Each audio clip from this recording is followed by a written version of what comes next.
Dear student, आज की class हम equivalent resistance of infinite ladder ये हम कवर कर रहे हैं। देखिए, जो टिपिकल सर्किट्स हैं, सो लास्ट वाले लेक्चर में हमने व्हीटस्टोन ब्रिज की जो इक्विवेलेंट रेजिस्टेंस होती है वो हमने फाइंड की थी। इस वाली क्लास में हम जो है इनफाइनाइट लैडर, ओके, इस वाले सर्किट की इक्विवेलेंट रेजिस्टेंस फाइंड कर रहे हैं। तो ये किस तरह के सर्किट होते हैं? देखिए, इनफाइनाइट लैडर ये जो है रेजिस्टर के कुछ कॉम्बिनेशन जो इनफाइनाइट तक रहेंगे। तो देखिए यहाँ पे ये रेजिस्टर सीरीज में, ये पैरेलल में, ये एक पेयर बन रहा है, ऐसे पेयर इनफाइनाइट जो है कनेक्टेड रहेंगे। तो इनकी इक्विवेलेंट रेजिस्टेंस क्या होती है?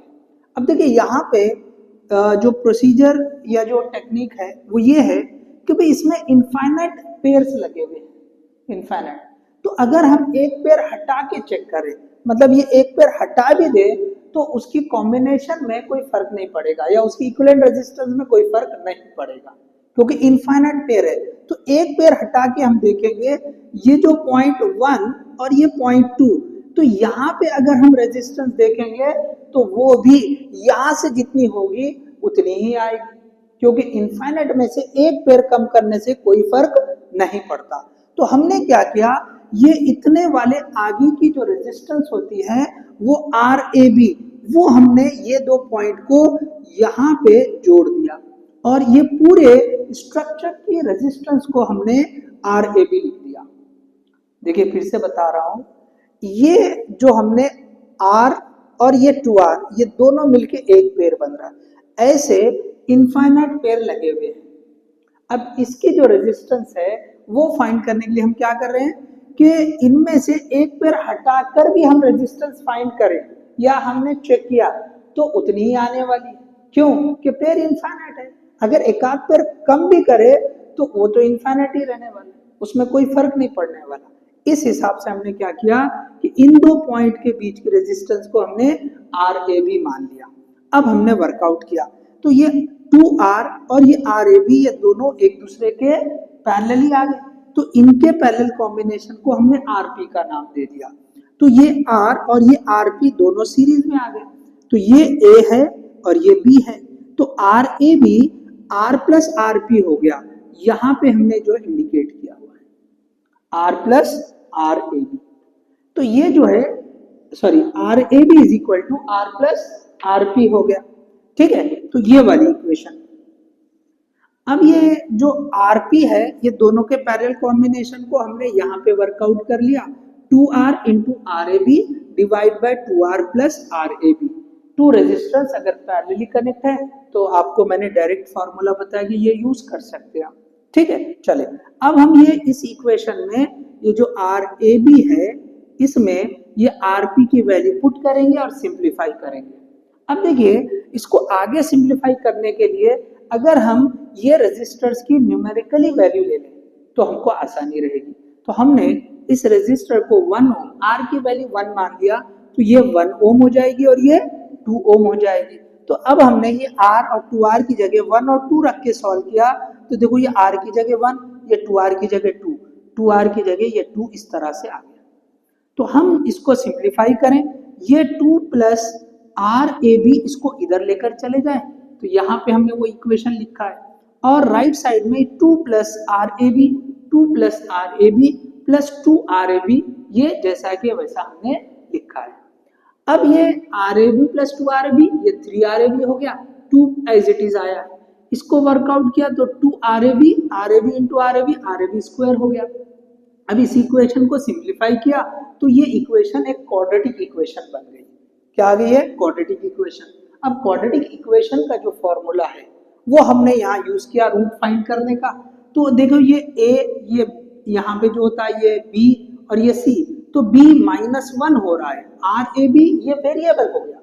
तो A की वैल्यू 1 हो रही है, B की वैल्यू -1 हो रही है, और ये C है तो C की वैल्यू -2 हो रही है। तो फॉर्मूला आपको पता है, -B प्लस और -B square minus 4AC divide bye 2। अगर किसी को याद नहीं है तो हम जो है ना उसको रेफरेंस के तौर पे, चले मैं यहाँ पे लिखता हूँ।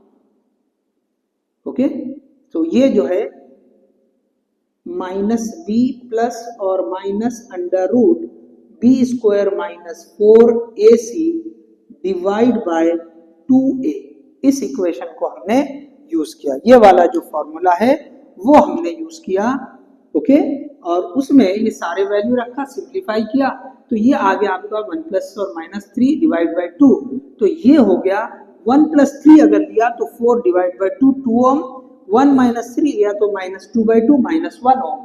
तो निगेटिव वैल्यू रेजिस्टेंस की होती नहीं है, सो दिस इज इनवैलिड। ये जो है इनवैलिड हो गया, तो करेक्ट वैल्यू आ गई है 2 ओम। तो ये जो है आपका आंसर रहेगा, this is the correct answer. तो हमने यहाँ पे ये इनफाइनाइट लैडर की इक्विवेलेंट रेजिस्टेंस कितनी होती है ये हमने समझा है। ठीक है, चलिए आप कॉपी कर लें।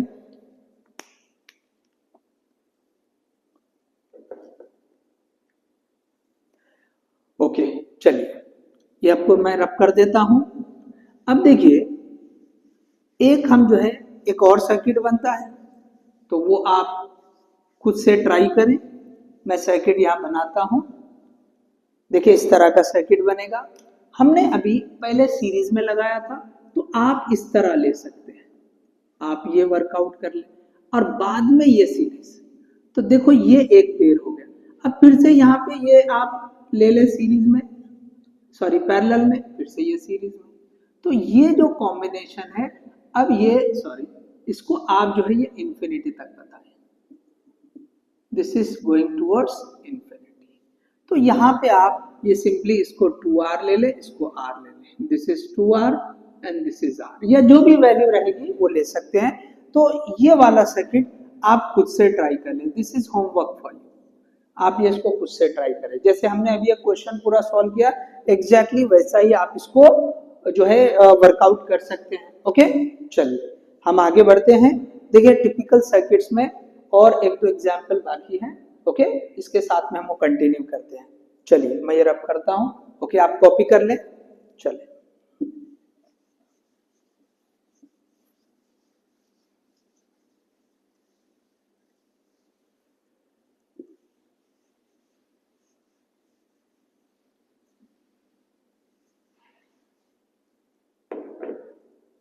Okay, equivalent resistance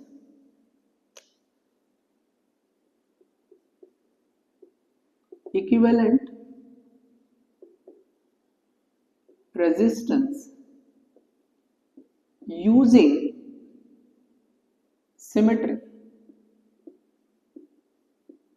using symmetry। अब देखिए यहां पर हम जो है दो तरह की सिमेट्री लगा सकते हैं सर्किट को, एक हॉरिजॉन्टल और दूसरी परपेंडिकुलर वर्टिकल। तो यहाँ पे हम एग्जाम्पल लेते हुए जो है इसको सीखेंगे। ठीक है, चलिए पहले हम एग्जाम्पल लेंगे कि अगर हम हॉरिजॉन्टल सिमेट्री लगाएंगे, horizontal axis symmetry, horizontal axis symmetry. ठीक है, एक एग्जाम्पल हम इस साइड में हॉरिजॉन्टल एक्सिस का देख लेंगे और दूसरे साइड में हम जो है परपेंडिकुलर एक्सिस सिमेट्री हम देख लेंगे। चलिए एक छोटा सा क्वेश्चन मैं यहाँ पे लेता हूँ। ओके, चलिए यहाँ पे सपोज ये एग्जाम्पल इस तरह का है, ये 8 ओम की एक रेजिस्टेंस है और यहाँ पे ये 4 ओम की रेजिस्टेंस है, यहाँ पे एक और 4 ओम की रेजिस्टेंस है। इसी तरह से यहाँ पर ये जो है एक और 4 ओम की रेजिस्टेंस मैंने लगा दी है। इसी तरह यहाँ से एक और 4 ओम की रेजिस्टेंस मैंने लगा दी है। अब देखिए यहाँ पर ये जो है एक 8 ओम की रेजिस्टेंस यहाँ पर है और इन दोनों को डायरेक्टली ऐसा जोड़ा है और ये वाला पॉइंट ए और ये वाला पॉइंट बी है। This is A and this is B. और ये जैसे मैंने बोला दिस इज 8 ओम, ओके, ये 4 ओम, ये भी 4 ओम, ये भी 4 ओम और ये भी 4 ओम है और ये 8 ओम है। तो अब देखिए यहाँ पर मैं हॉरिजॉन्टल सिमेट्री यूज कर रहा हूँ। Okay, I am using horizontal symmetry. अब देखिए यहाँ पर ये इस तरह से, ये हॉरिजॉन्टल एक्सिस, ओके, ये हॉरिजॉन्टल एक्सिस सिमेट्री।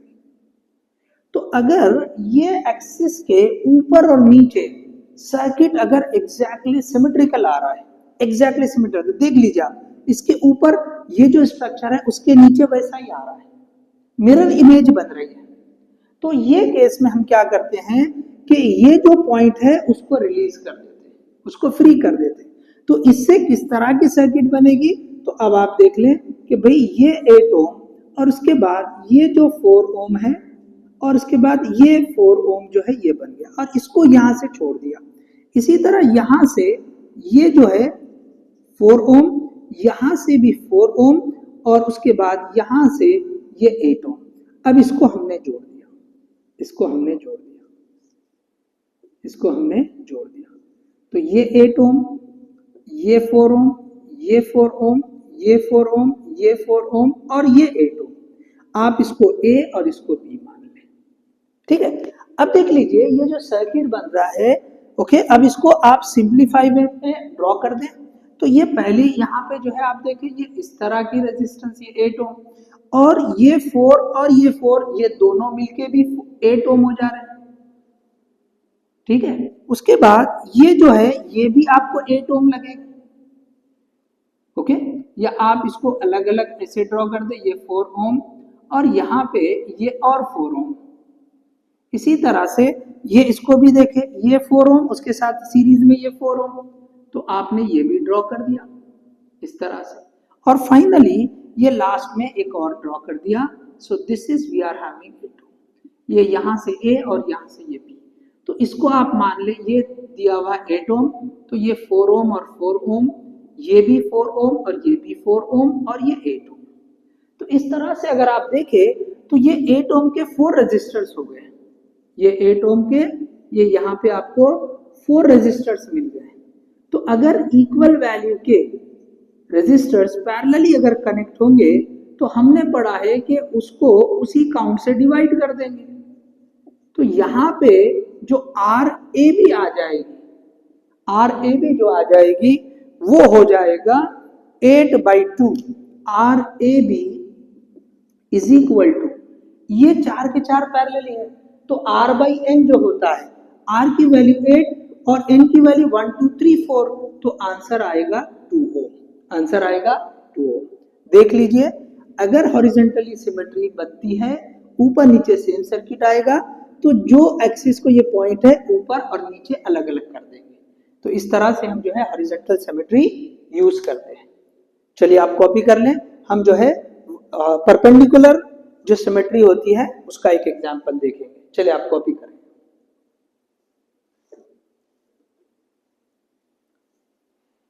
चलिए अब हम देखते हैं perpendicular axis symmetry.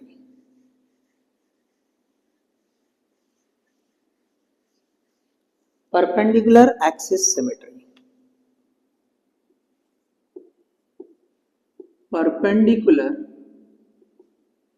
Perpendicular axis symmetry. अब देखिए यहाँ पे एक सर्किट हम ले लेंगे, ठीक है। देखो इस तरह का कुछ सर्किट ले लेंगे,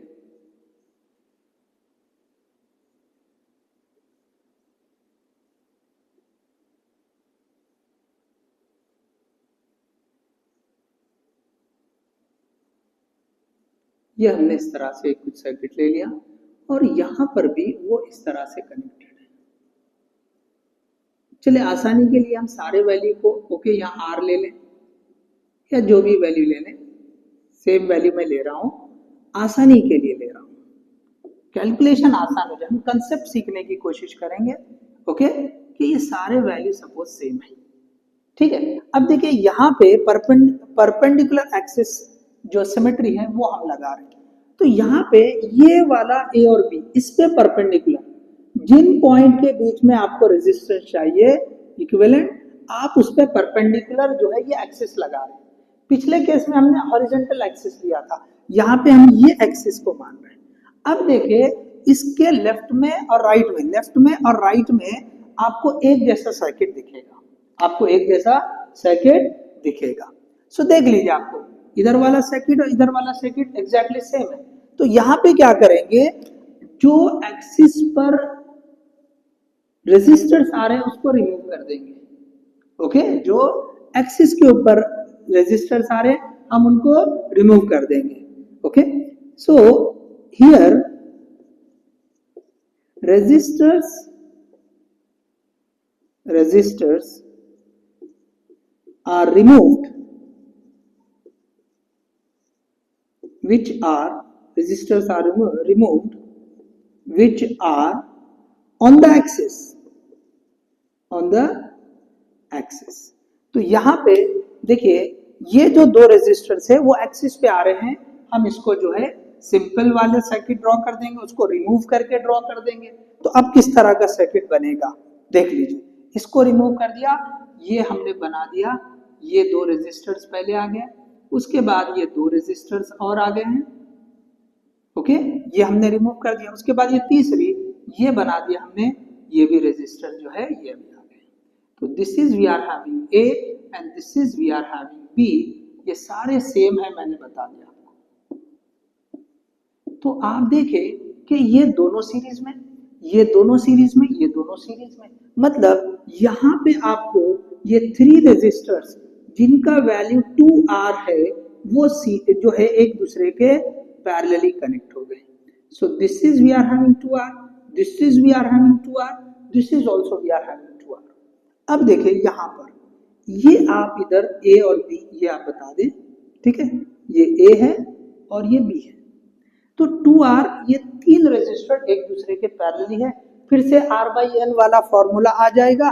तो यहाँ पर RAB जो होगा दैट इज इक्वल टू ये रेजिस्टर 2R है और डिवाइड बाय 1 2 3 काउंट आ जाएगा। So this will be the answer. तो ये जो है उसका आंसर हो जाएगा।